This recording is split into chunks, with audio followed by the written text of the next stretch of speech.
Hi. In this video, I'm going to quickly break down the 118 money eligibility criteria based on my own experience applying and helping others understand the process.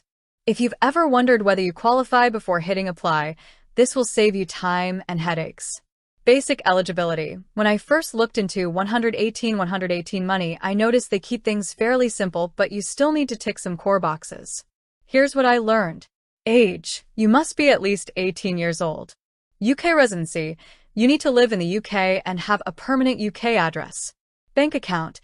A UK bank account with a debit card is required because that's where repayments come from.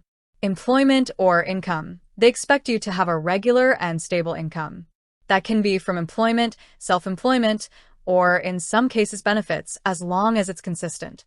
Those are the absolute basics. If you don't meet these, your chances are almost zero. Credit profile. One thing that surprised me when I applied is that 118 money does not require perfect credit. They're known for being more flexible than traditional banks. But here's the truth from my experience. You don't need a high credit score, but you can't be in severe financial trouble either. They check your recent credit behavior, not just old mistakes.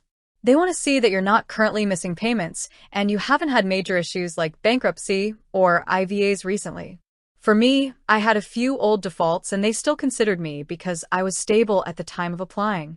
So the key is current stability, not a perfect past. Affordability checks. This was the part one underestimated. 118 money focuses heavily on affordability. Here's what they looked at in my case. My monthly income, my essential expenses, rent, bills, food, any existing credit commitments. If, after all your expenses, you have enough left over to cover the loan repayments comfortably, your chances increase. When I applied, they asked for few details about my outgoings. They also compared it with my credit file to make sure everything matched. So even if your credit isn't perfect, they want to see that you can realistically repay the loan. Final notes and tips from everything I learned. Here are the biggest takeaways.